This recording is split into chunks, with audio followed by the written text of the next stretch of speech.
Roland's recap making its way now to Colleyville, Texas. I look over to my right, I see a big smile. But before I get to this man right here to my right, I've got to tell you where I'm at. I'm at the Fitness Fight Factory, F3. They are located at 4718 Colleyville Boulevard. This is in the heart of Colleyville itself. As I look around, I see nothing but Rafael Casias around here. I see fighters behind us. Look behind us. You see over here, Elisada has just walked in. I tell you what, you've got it going on. How you first of all, are you doing, Rafael? I'm doing okay, besides a couple injuries that are holding me back. But other than that, I'm just living life and trying to help all my fighters get to where they need to be. Well, I tell you what, I got to do a little recap right here. I am glad that you're doing well. Let me see that right hand. Wasn't that right hand the one that we, first of all, you're no stranger to North Texas fisticuffs. No, I'm not. I always love to take the chance to get to talk to you guys. Well, I tell you, how's that hand, first of all, doing? The hand is pretty much better. Okay, yeah. Okay. Well, I tell you what, the reason we came down here, I'm going to put my arm around this man right here because he is maybe small in stature, but I want to tell you, baby, he's heavy on the hands. And all I can tell you is at 4-4, Rafael, I have just been told something that you may be taking a hiatus from boxing. Well, I have a reoccurring back injury that, anytime I start to train right now, I can't spar, I can't do any jiu-jitsu because we've been contemplating on making the move to MMA. But I can't do anything that manipulates my neck. I have a bad C5 disc, and anytime I spar, I'm in pain for the next 2 weeks. So, there's too many good fighters. There's no easy fights out there in my weight class.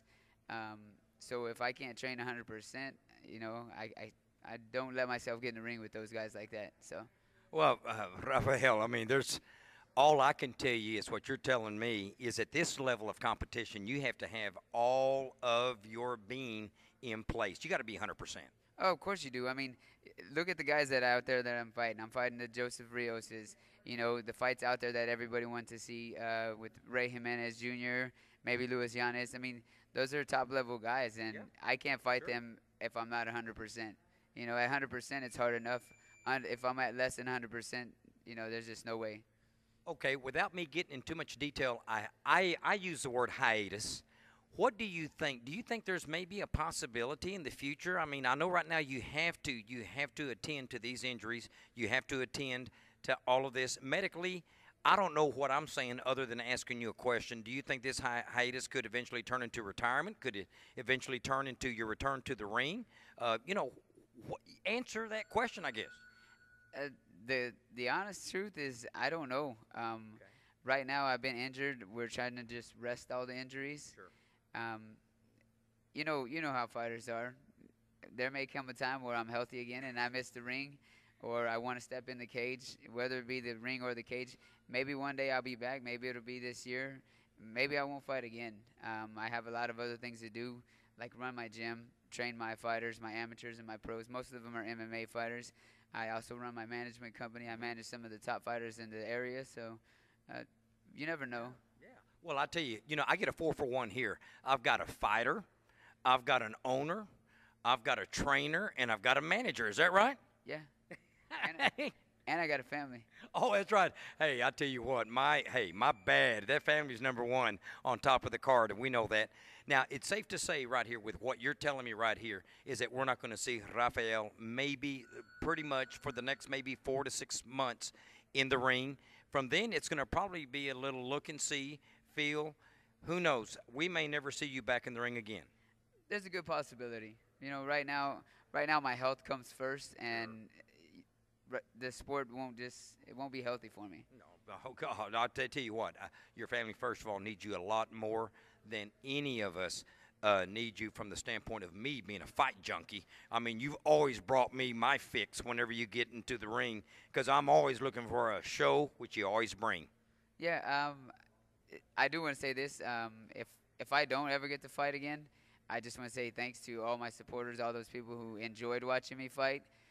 All the people who stood behind me, my teammates, my family, my wife, my daughter, all my coaches out at Reyes Boxing, everybody here at Fitness Fight Factory family. Mm-hmm. So if I don't ever get to step in the ring, it was a pleasure to give you guys a show. Well, it's always a scholar that you are, a gentleman that you are. But you know what? I know we're still going to be seeing you around the fight game. You're going to be in the ring, maybe not as a fighter. You'll be in there as a coach. You will be in the cage, maybe not as a fighter, but as a coach, because this is your life. I almost can say that openly, and I think with a complete truthfulness. Yeah, definitely. You'll see me around. I'll be training my fighters. I got a lot of guys fighting upcoming dates. I got Brad Cox, Jay Flores on Shark Fights. I got Ali Eliui and Elazar Rodriguez fighting at XKO on the 23rd. And then August 12th, we got Casey Williams, Marcus Madrid, and Daniel Trevino all fighting on the amateur card. Man, you've got a line of fighters lined up. I always say this, F3, I always call it F to the third power. You know that. Yeah. It's exponential because you're spitting them out as fast as you can even say them. Any last words, any last shout-outs that you want to give at this time, Mr. Rafael Casias? Yeah, like I said, shout-out to everybody that supported me. One person that's here that never gets enough thanks is my doctor, Dr. Felipe Garcia from Integrative Medical Center. He's been there helping me try to get through all these injuries the whole time, so thanks, Doc. Well, Doc, I would ask you to come over here and get in, but you know what? He's working out. He's got his shirt off. This doctor is, let me just quick shout out to Felipe also. Not only was he working out, he stops in the middle of his workout, gets his stethoscope out, does some physicals over here, gets back on workout, comes over here looking at us training. Big shout out to you, Doc. Well, as I close this up, I want to shake your hand right now. I know I'm going to see you around. I'm going to put my arm around you, Rafael, because I know that you are a warrior at heart. You've always brought us the entertainment. And as I close this, I know I'm not closing a chapter to you as far as closing the book. It's just maybe a small chapter, but the book of Rafael Casias is still being written. On behalf of North Texas Fisticuffs, you see a scholar, a warrior, a gentleman, an owner. Just add them up. I can't get there exponentially enough. F3 is where we're at. Fitness Fight Factory. We tell you, so long from Colleyville, Texas, until our next Roland's Recap. We'll see you then.